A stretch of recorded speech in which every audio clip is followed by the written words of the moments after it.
of you know Robert Nelson. I met Robert Nelson when he first came to Mountain Home as a band director back in the olden days. In the 60s, I was in band, played clarinet. So I've known him all these years, and so when we started this Living History series, there's so many people in this community that have a story. And I'm so afraid that some of these stories will be lost. For example, next month we're going to have Terry Pointer, who's got lots of stories. So I contacted Robert via Facebook, because he's got a lot of good pictures on his Facebook page, if y'all haven't gone on there and looked at it. And he said he'd come. He said he wasn't really much of a speaker, but he'd be willing to come and speak to the Historical Society. So I am really excited to have him here, and I'm glad to see all of y'all here. I call it his fan club. So I appreciate y'all coming, and make sure y'all come next month too. So Robert Nelson. Thank you.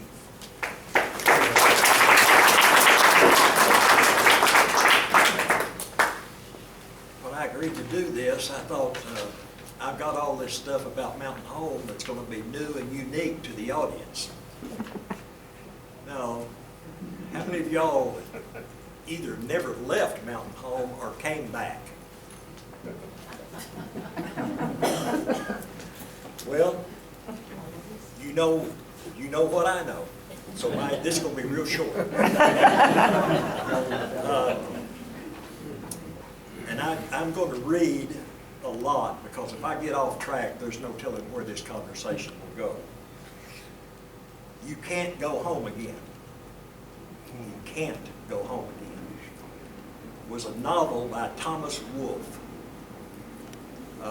Actually, Thomas Wolfe was working on a novel not by that title when he died, and his publisher went ahead and published it and gave it the title, You Can't Go Home Again. The idea of the novel is that once you leave your small town, rural hick community and are exposed to the big metropolis life, that you can't go back home and be comfortable or fit in with your small town again.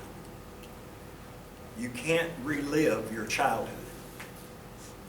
I don't want to relive my childhood.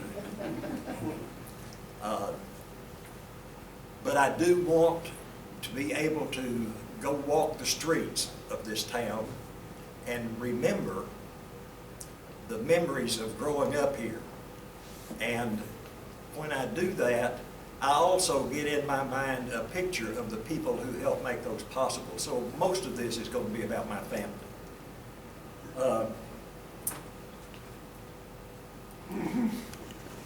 This is my grandfather, George Newton Nelson, and his wife, Nanny Jane Davis Nelson.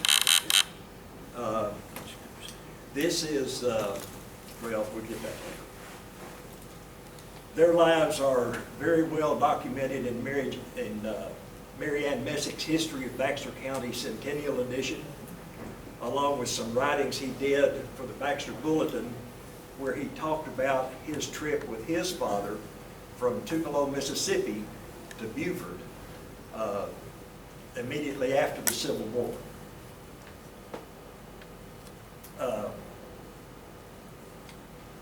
My grandmother moved with her family from DeKalb County, Alabama to southern Missouri. These two met and were married on July 1st, 1891, and were the parents of 11 children. He became a successful businessman and farmer and built this house at Four Corners. Some of you, probably a lot of you, remember the house. It's no longer there. It burned in 1982, but his barn is still there. And one other building we'll talk about in a minute. He became a successful businessman and farmer, built this house at Four Corners, and every time I go through Beaufort, this is the picture that I see. I don't know what I just did. Just try the mouse on the keyboard and The what? the arrow key on the keyboard, see if you can. Up or back? Down. Why don't you hit it? All right.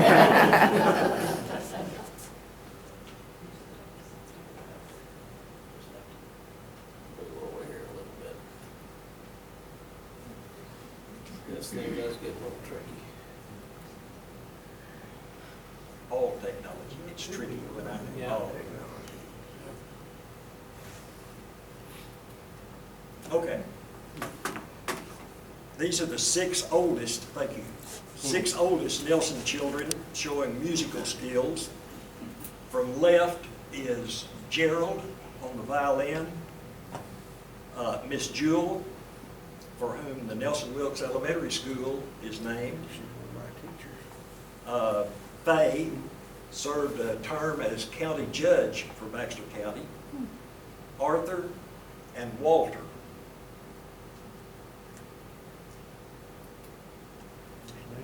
These are four of the brothers and the new family car.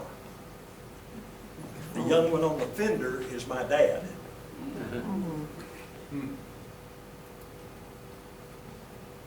If you go out there right now, you can see this, but you better hurry because when the leaves come out, it disappears. The guys were so excited about the new car, they decided to build a garage. And they built it, took measurements of the car very precisely. They were very careful about measuring every part of the car.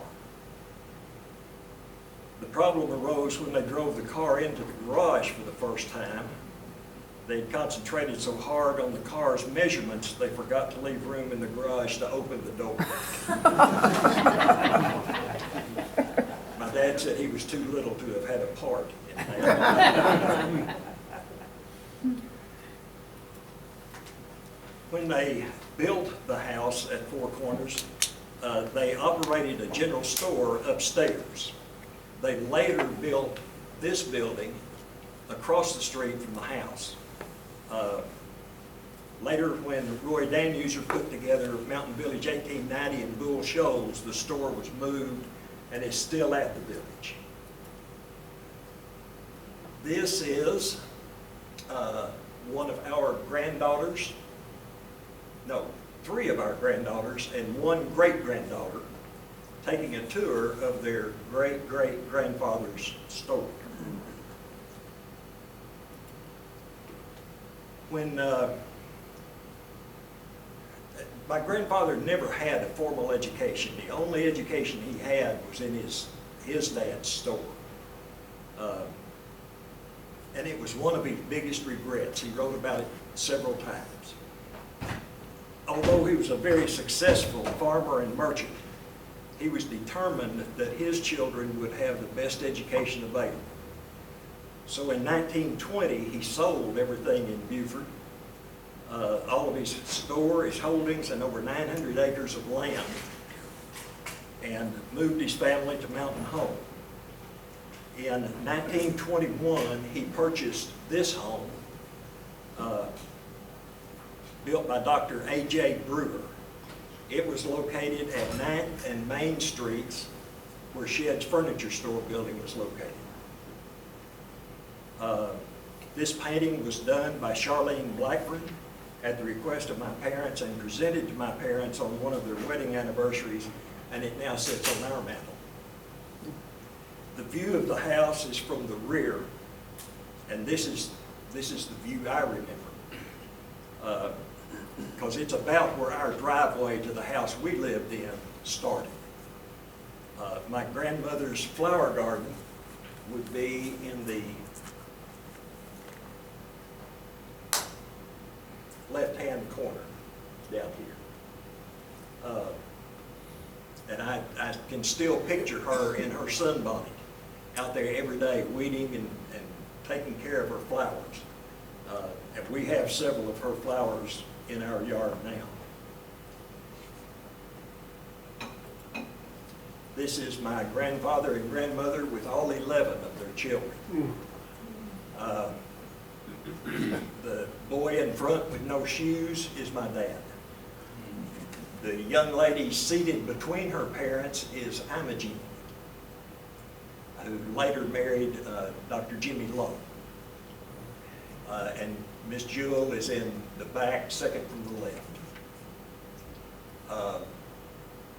The woman on the right standing is Jessie. Those of you who know Nanny Lee Tramble, that's Nanny Lee's mother, How old is Nanny Lee? 94, It's still going strong. still going strong.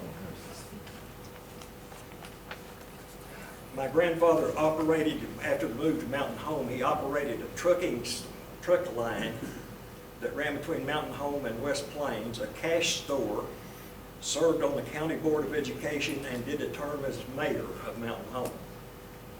He suffered a stroke in 1930 and died in 1954. My grandmother died in 1967 at the age of 92, and they are buried side by side in Mountain Home Cemetery, along with 5 of their children. This is my great-grandfather, Anderson Doc Russell. He was a school teacher and a farmer in the Hand community.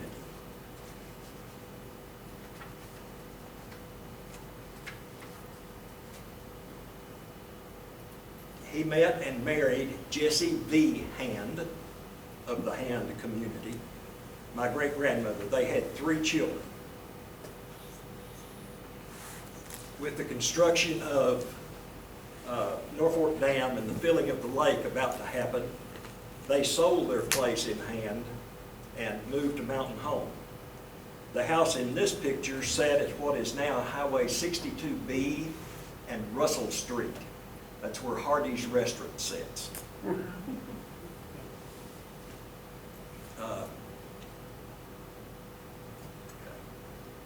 In 1921, their daughter, Luna, married Herman Oscar Langston, or H.O.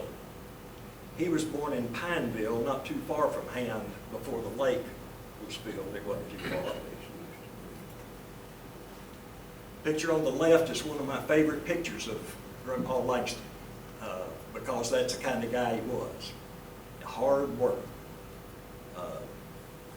The picture on the right is him holding my mother at their home in Hand.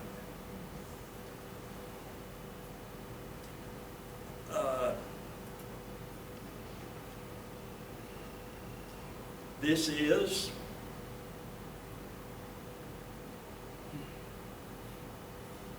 well, what it is the Langston family. Let me find it. Okay. After a church service in Hand, my mother is on the right. Next to her is Maxine, who married Wasson Kent. Down front is Ava Lee, who married Doyle Hammock. And Pop is holding Shirley Jean, who married Buddy Allen. Poor devil. Herman, or Pop, was the general contractor or subcontractor in the building of the swimming pool at Hickory Park. He's on the right watching Mayor Wade Lair pour the first wheelbarrow full of concrete.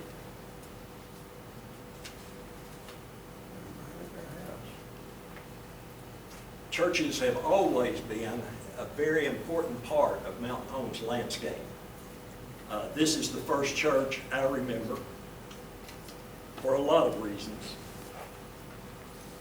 At the age of 10, I decided I want to go to work for Pop Langston.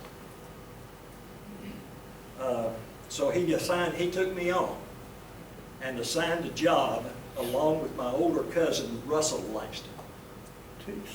His job his current job was to demolish this church and build the new one that would go in its place. So he took me on and assigned Russell and me to the job of, our job was to go into the attic of the church, where I held a burlap sack and Russell shoveled loose rock wool insulation into the sack. It was hot in that attic. By the time I had sweated, I was covered in insulation. I went home for lunch and never came back. Don't blame you. I did, however, I don't have this in my notes, but I want to make it clear, I did during my high school years go back and work for him again Why? The only stipulation was I had to bring my lunch. I couldn't go home for lunch. Robert, what's the date up there, the second date, 1935 to 1983? 53. 53. I thought that's what it said, but I couldn't quite read it. I still get itchy when I go in our attic. But I got my first paycheck. I got paid 50 cents for a half day's work, and that was pretty good. You're working for who? H.O. Langston. My grandfather, Curlee, used to give me a Dr. Pepper every day. That's all I got. You were well paid.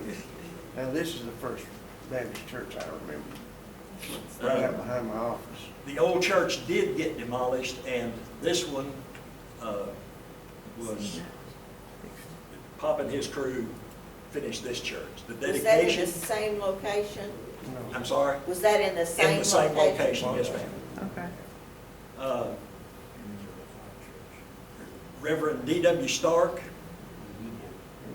standing at the table, B.B. Foster in between he and Dunk Alley, and I don't know who's behind Red. This Red Johnson leading the singing, and Pop Langston is over by the cornerstone.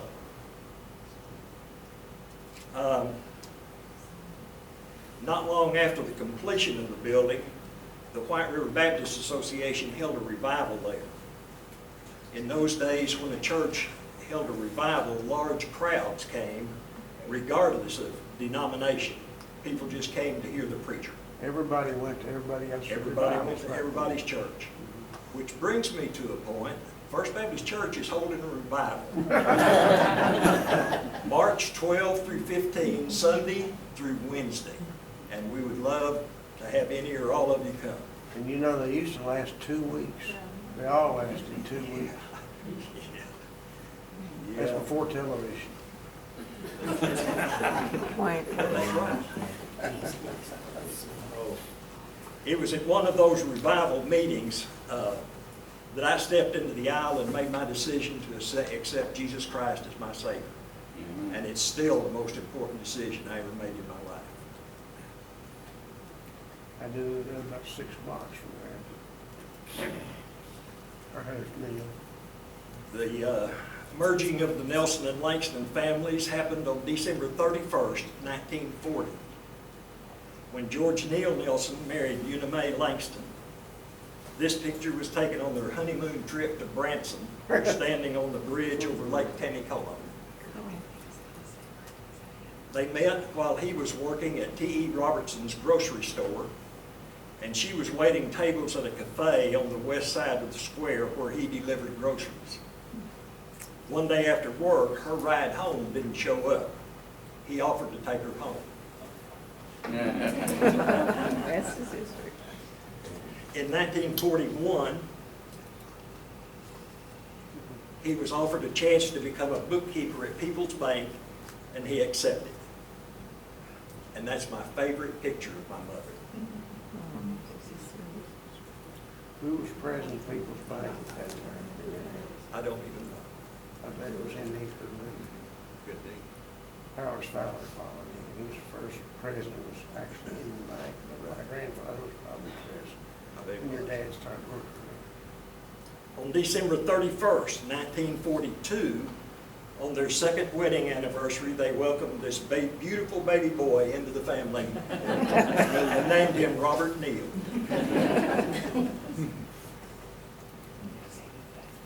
He was called into the service in 1943, served in the Army Corps, and he entered as the Army Air Corps and then became the Army.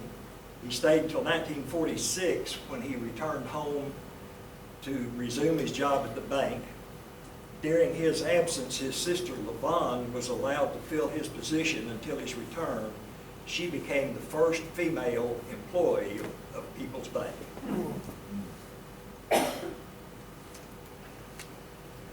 I could spend hours talking about my mother and father. But there are 3 things that I remember most about them. First of all, their love of God, their devotion to their family, and their commitment to community service and to helping others. Following my dad's return from the Army, we moved into a small white frame house that stood on a lot behind my grandfather Nelson's house. We were next door neighbors to Nellie Mitchell and backyard neighbors to Carl and Veda Shedd. The house had a small front porch with a roof that looked like a turtle shell. It had an evergreen shrub on each side of the porch. There must have been a discussion among my parents about the need to spend money on the shrubs, because my mother often talked about how she prayed every day that they would survive. She was a prayer warrior, because when we moved out of that house into the new house in the backyard, the shrubs were up to the top of the porch roof and had to be trimmed to get on the step. This was our family as we celebrated my mom and dad's first anniversary. 50th anniversary. One night, when I was staying with my grandfather Langston, my dad came to the door and announced that I had a new baby brother. Larry Jean was his name. I remember the night well because I had the shingles. Couldn't wear many clothes because it hurt if anything touched those sores. When I learned later that shingles could be brought on by stress or traumatic events, I secretly kind of blamed Larry for that. If you stepped into Main Street in front of our house and looked to the left, you saw the school I attended 1st through 5th grade. Well, that was the school when I That was started. the That was the only school in town. Yep. All 12 grades. I started there when I was 5, and at that time, it housed grades 1 through 12. In my second year, the big kids moved to the new school on College Street, leaving grades 1 through 6 in this building.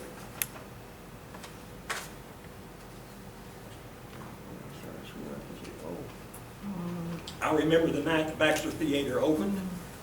We sat in the backyard and watched that light scan the sky for a long time. Clyde and Bernice Bradley, along with Ms. Evans, looked after Larry and I on many Saturdays. Our parents belonged to a group of people that played pinochle once a month. And the group would move from house to house. When it was at our house, Larry and I got to go to the movie. Robert, that building now is a warehouse for people for security. For security, yeah, it is. One night, we were at the movie during Pinochle. It got late, theater closed, Pinochle was over, and my dad called Mr. Bradley to see if he had seen us. If you are a young person and have ever and remember Baxter Theater, you also remember Clyde Bradley's flashlight. Yeah. And he's snapping his fingers. Yeah, well, he didn't snap his fingers this night, but he came in with his flashlight and found us curled up way down in the seat. I can still tell you where we were sitting. And it's a good thing we didn't wake up before he found us, because that theater was dark. When the new edition, Millhouse. Gene Autry and Roy Rogers were among my favorite Saturday afternoon heroes, and I was excited and a little nervous when Smiley Burnett paid a visit to the Baxter Theater. I'm not sure what the crossed fingers were supposed to prevent, but it must have worked. When the new addition was added to the high school building, the 6th grade was moved to this campus, where I spent the next 7 years. This photo is from the '64-65 yearbook, but it looks the same as the day I graduated, and probably some of you. Robert, that behind there is where you and I played baseball. That's where we played baseball, that's right. For Don Dempsey. And out to the right is B.B. Foster Stadium, it used to be. None of that's there anymore. In my seventh grade year, I met this man, Frank Wallach, who was a band director. I've never felt that Mr. Wallach got the acknowledgement he deserved for the Mountain Home Band program.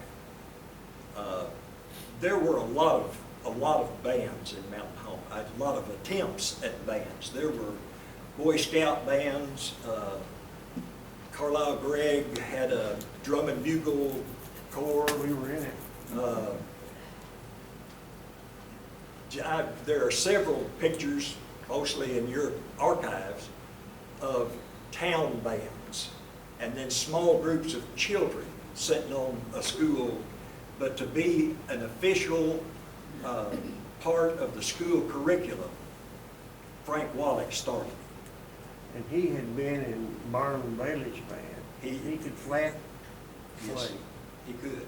He also was in Wild Bill Hickok's I didn't know that. band. But every time I think about him, I can see him directing with one hand and playing trumpet with the other hand. And Wow. yeah, I never could do that. He came in the 1949-50 school year when band became a part of the curriculum, and in just a few years developed a program that became a valued and important part of school activities. I'll talk about that. This picture is the first Mountain Home High School band. Well, it's Mountain Home School, well, yeah, high school band. What year is that, Robert? 49-50. I was too young. In the early years, after this year, everybody that was in band this year was a beginner, unless they had experience from some other school or maybe outside of school time. After that, students spent 1 year in, we call it beginner band, they call it second band. You spend 1 year in second band, then you're in a high school band. This is the 1955-56 band. It was my first year to be a member of the high school band. Oh, that's Tommy. It was also Mr. Wallach's last year at Mountain Home. You'll see a lot of familiar faces in there. This one is sitting on the front row. That's back when I had hair. There's Tommy Fowler. Tommy Fowler. Robert had a birthmark on his face. We were best friends. Beverly Hopper Morton is second from the left. Gary Keeter next to her. I've gone through and I can name all but about 4. I see several. You know, Gary, my grandmother Porter was a Keeter, and I always claimed to be a cousin of Gary's. Can you name the majorettes? I'm kind of close. This is a Keeter, Connie Keeter. Uh-huh. This is Frances Hackler, Yep. Lynn Hackler.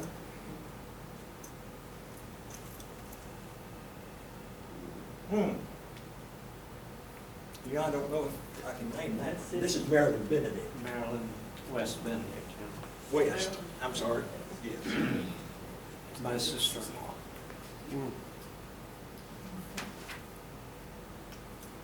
It was just 1 year after this picture. Well, let me. There's Cindy Dew back there, Yeah. to my right, behind me. Isn't that Cindy? Mary Lou Atherley, Ida Mae King, Patsy Cindy, Alley. Cindy and I never Cindy dated. Dew. She's older than me, but we were buddies. This was Mr. Wallach's last year in Mountain Home. It was the first year, or the next year, Mountain Home had applied for admittance to the North Central Association, which was a school accrediting group. Under the North Central rules, a teacher couldn't be teaching anything that they couldn't be certified unless they had a degree in at least one of the subjects that they were teaching. Mr. Wallach taught band. Robert, And he that's- didn't have a degree in band. That's made, that picture is made in the old gymnasium In the gym. there. Yes, it is. And the gym's still there. Oh, yeah, and looks pretty much like that. So he left Mountain Home and went to Cotter, where he rekindled the band at Cotter. Cotter had a big old band at one time, and then it kind of went away, and he went down and rekindled it, and I think started some of the bands at Flippin' and Yelvin. Robert, you know, Cotter was bigger than Mountain Home Oh, yeah. because it had the railroad. Mountain Home was nothing. He also became mayor of Cotter. And I was in Cotter the other day and drove on Wallach Street. He was he was a fine man, and Mountain Home lost a good one when You they know, lost him. when I was a kid, Cotter was bigger than Mountain Home. There's one business down there now, lawyer, and there's a sign on the door, available only by appointment. So there's nothing in Cotter now.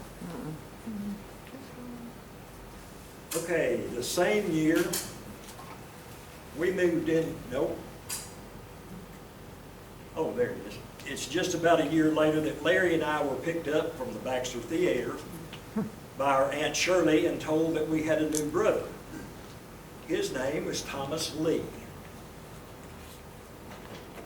And this is the three of us in front of our house on Main Street. That's down there where Nettie Mitchell lived. Now, that same year, we moved into a new house that Grandpa Langston built in our backyard that faces Baker Street. That house is still there and still in use today. This picture was taken about 2 weeks ago. Everything that's kind of brown or whatever that color is was white when we lived there. You can see around back that Shed's furniture store to the side, and it wraps all the way around, and behind this house is where our little white house stood. So I tell people that I was actually raised in the Broyhill section of Shed's furniture. Wasn't there a tree house there on the left, Robert, too? A tree house, probably. There was a little kind of a shed, a playhouse is what it was. It looked a lot like an outhouse. That used to set down around that tree somewhere. The last I saw of it, some class borrowed it for a float long after we were gone. And I don't think it ever came back. I think that was an arrangement with my dad that it never come back.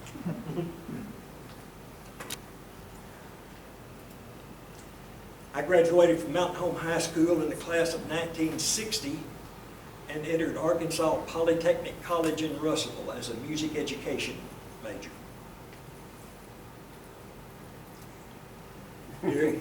During the summers of my college years, I worked as a deckhand on one of the two ferries that ran on Highway 62 crossing. Paul Smith was the tugboat operator, and Eddie DeShazo from Viola was the other dockhand. This picture must be from about 1963 because that's my car parked there at the side. Robert, I tried to date a girl across the lake. Hard with the ferry boat. It wasn't doable. We had one date. And she was a good-looking girl. I can't think of her name right now, but it took 30 minutes to go there and 30 minutes to get back, and the same take her home. We had one date. The summer after I graduated, I went to a band camp at Arkansas Tech and noticed a cute little girl named Ann Joyce. We'd gone to school together. In fact, we went to church together. but she was just a kid. She was a freshman when I was a big shot senior. Between graduation and band camp, she got to be really pretty. We had our first date at band camp, and for the next 3 years, I burned up Highway 7 to get home as much as I could. On January 26, 1964, we were married in First Baptist Church of Mountain Home. Harold Elmore officiated. We spent our honeymoon in Harrison, returned to Russellville for the final semester at Tech.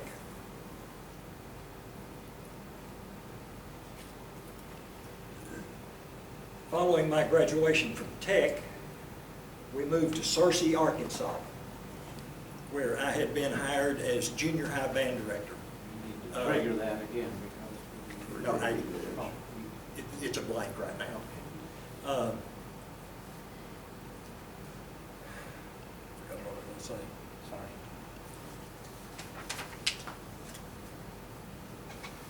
Okay. With my new bride came new family members. These are Ann's grandparents, W.B. Pop Joyce and his wife, Maud, better known as Mom Joyce. And Pop had that little motel next to Pearly Hotel.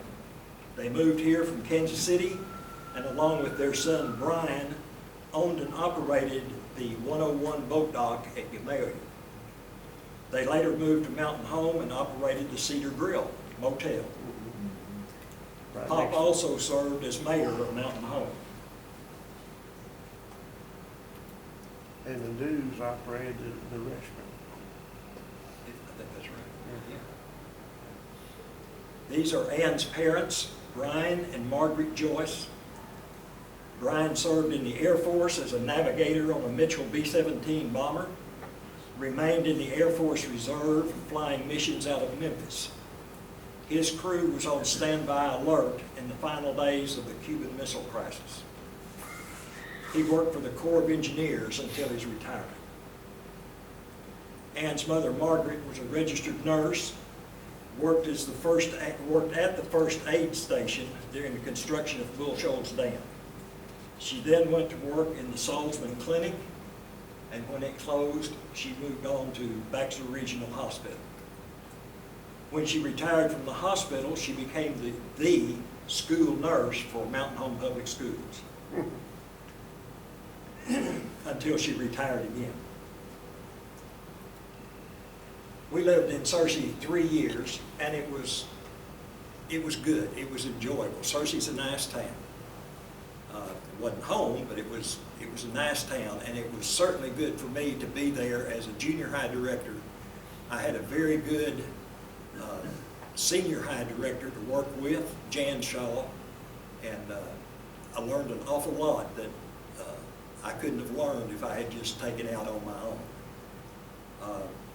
But we were ready to come home.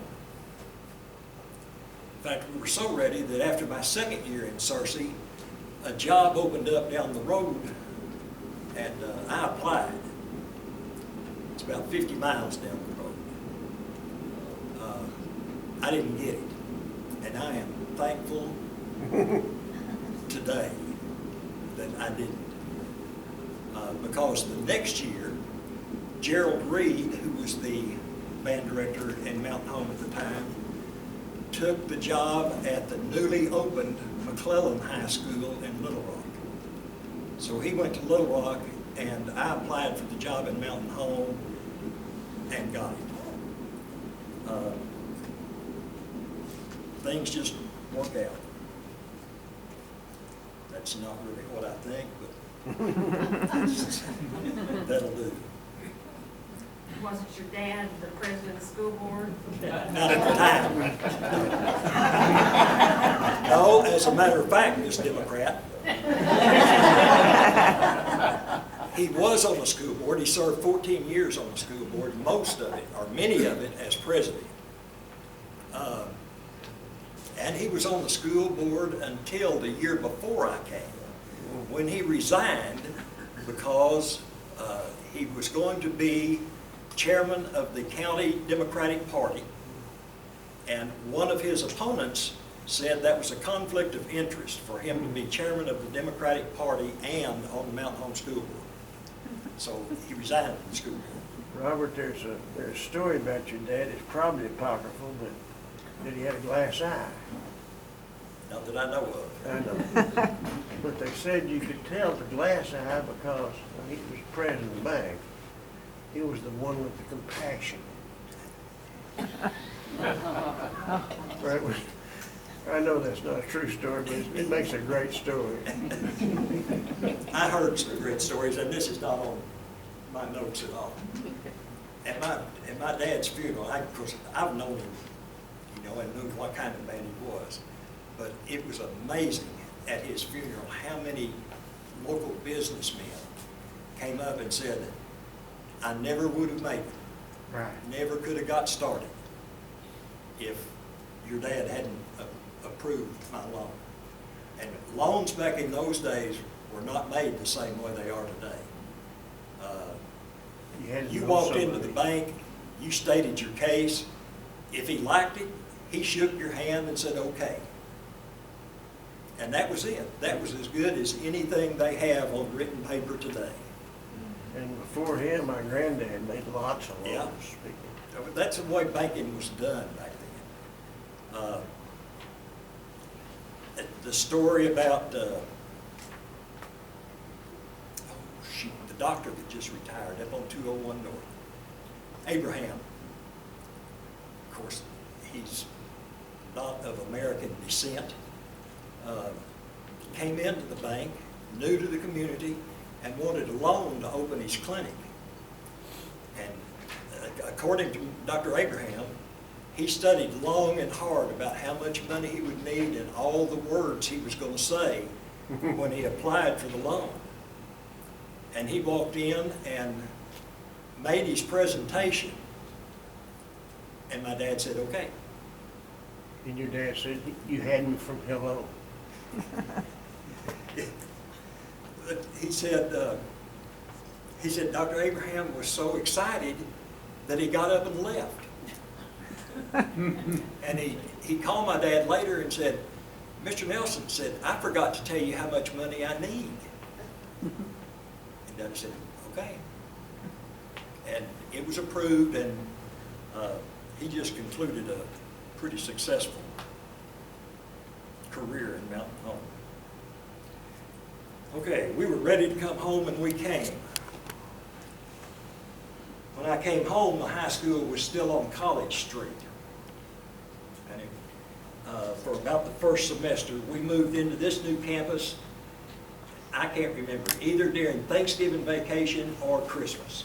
Thanksgiving vacation. This is on what is now Bomber Boulevard, and it would be 12 years before there was a football stadium on this campus. So band rehearsals and football games were still on College Street, B.B. Foster Stadium.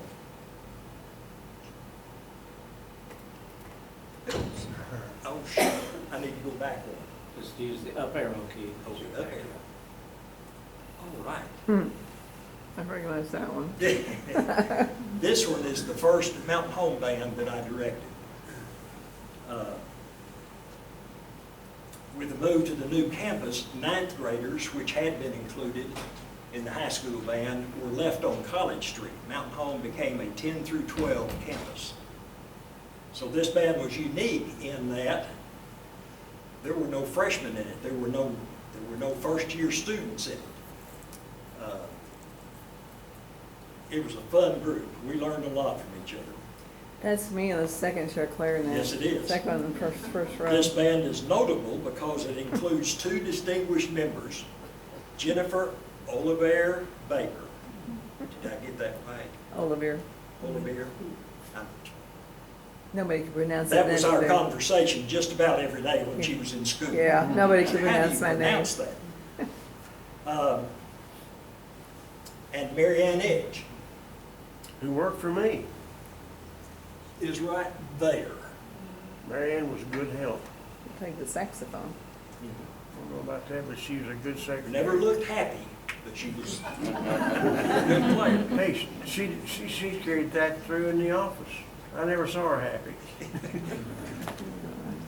But she was a hard worker.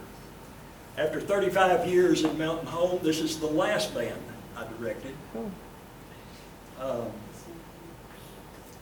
And this is the Mountain Home campus today. Wow. That blue square you see up there, you remember the picture of the school? The drawing of the school that I showed you about 4 slides ago? I'm not going to try to go back to it. It's all under that blue square right there. The whole school is under a blue roof now, right there. All of the rest of it are additions. from the Robert, last wasn't Mountain Home 35 one of years. the first high schools in Mountain Home to have a turf stadium? That's AstroTurf. That is AstroTurf, yes. I don't think we were among the first because the argument that came to the board, and I wasn't on the board at the time, but the argument that went to the board was, well, Harrison's going to have it. Well, that settled it. Yeah, it did. I think Harrison got theirs and we got ours real quick after that. Just as Mountain Home has changed and expanded, so has our family. This is Ann and I's 2 daughters, 6 grandchildren, and a couple of husbands in there of the granddaughters, and 1, 2, 3 great-grandchildren, 4 great-grandchildren, and one that was born, another great-grandchild was born last month, and another one is due any time. So we're still growing. While I appreciate the opportunity to remember the past, I don't want to relive it. I just want to visit it occasionally. And it's still there, hidden and kind of nestled among all the memories that Mountain Home is making today. The ones we remember are still there, if we'll just go look. It's still the greatest place on earth to be from and to be in. I don't know how anyone could not want to come home. Thank you.